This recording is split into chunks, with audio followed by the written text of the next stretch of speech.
atenção à parte 3, corrente elétrica, tá? Os efeitos fisiológicos da corrente elétrica, tá? Vamos lá.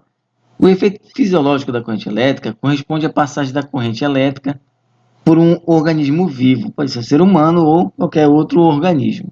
A corrente elétrica age diretamente no sistema nervoso, provocando contrações musculares, ou seja, um choque. Lembra que nosso corpo é cheio de nervos, né? E não precisa nem de energia, às vezes, para a gente tomar um choque. Bater em algum lugar que o nervo é sensível, a gente já toma um choque. O pior caso de choques é aquele que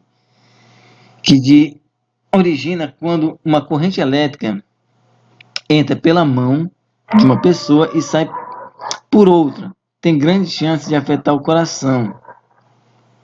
E aí, a respiração, tá?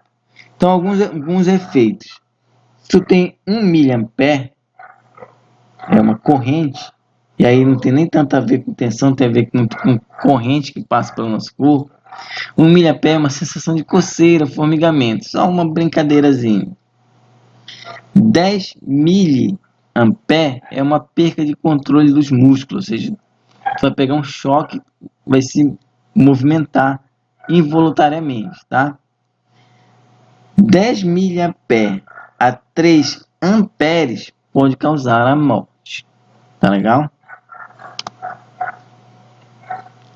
Outro efeito que tem é o efeito térmico, ou seja, efeito de resistores, ou seja, eu perco energia no fio gerando calor, e aí tem uma infinidade de equipamentos que fazem isso, né?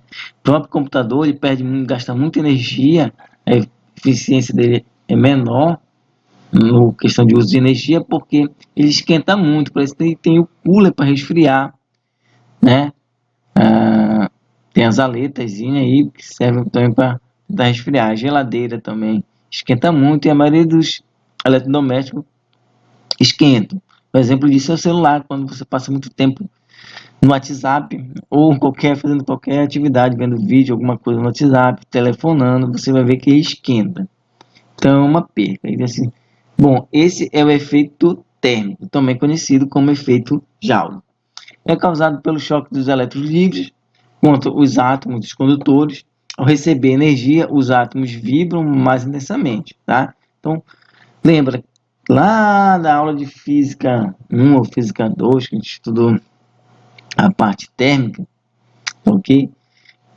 Que temperatura é o grau de agitação das moléculas. Se essa molécula está muito agitada, é claro que a temperatura vai aumentar. Nos condutores se processa a transformação de energia elétrica em energia térmica, mas isso também não é uma desgraça total, né?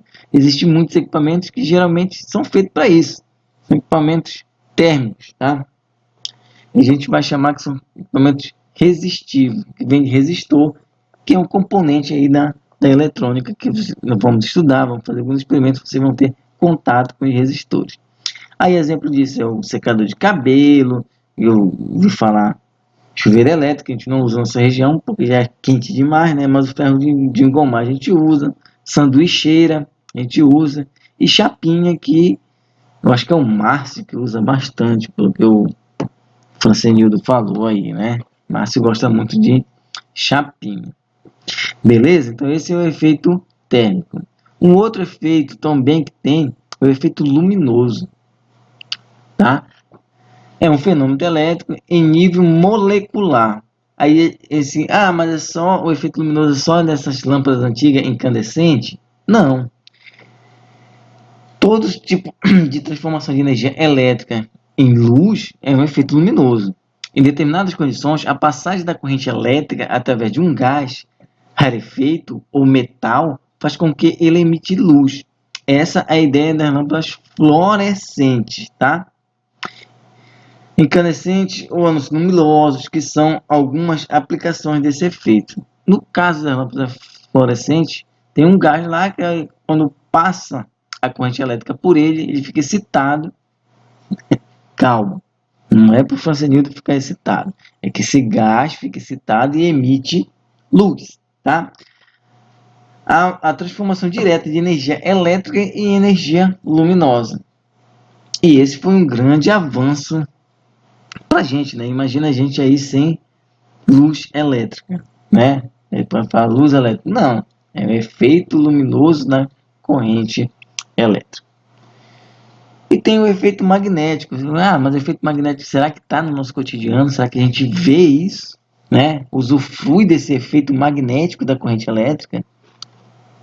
Sem dúvida, eu acredito que é um dos mais importantes que tem, tá?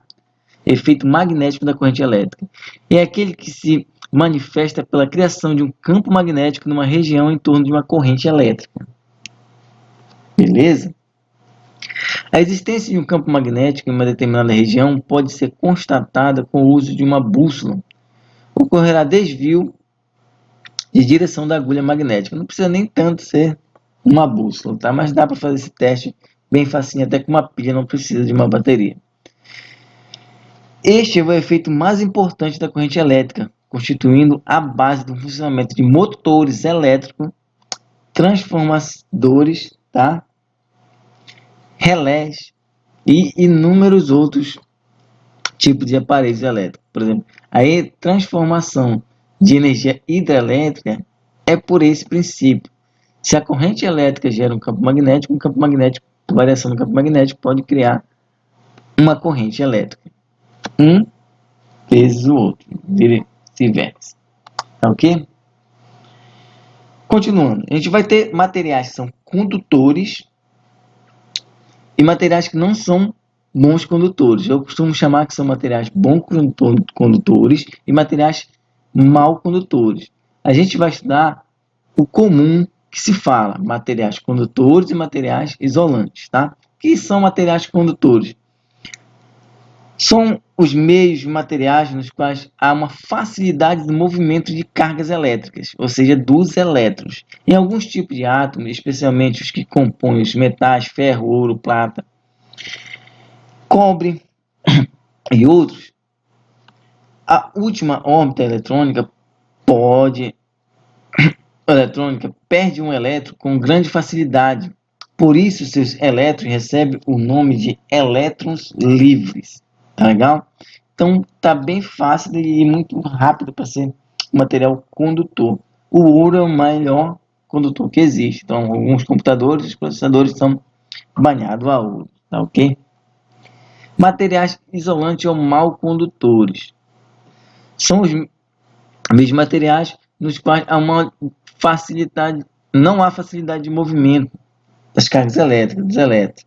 Nessas substâncias, seus átomos têm grande dificuldade de ceder ou receber elétrons livres nas últimas camadas eletrônicas.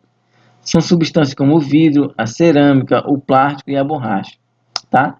Geralmente os fios vêm com material condutor encapado com material isolante. Por que eu gosto de falar que é um material mal condutor? Porque o ar que não esteja ionizado, ele não é um bom condutor de energia. A gente fala que é um isolante. Mas por que cai raio? Tá? Então, assim, todo material tem um limite. Lembra que em cima ele colocou, olha, os meios materiais nos quais não há facilidade de movimento de carga, mas não quer dizer que não consiga movimentar. Então, até na loja de construção, se você for pegar um alicate que o seu Humberto vai vender para você, você vai ver que tem uma especificação até quanto de potência elétrica que ele suporta para você trabalhar. Você não vai pegar um alicate comum e ir na rede de alta tensão, tá? Ele tem uma especificação que vai dizer para você até qual é o limite seguro para você trabalhar. Tranquilo? Por exemplo, em uma tomada residencial, você pode até pegar na tomada, vai pegar um choque bem fraquinho, mas você não vai meter sua mão num fio de alta tensão, né?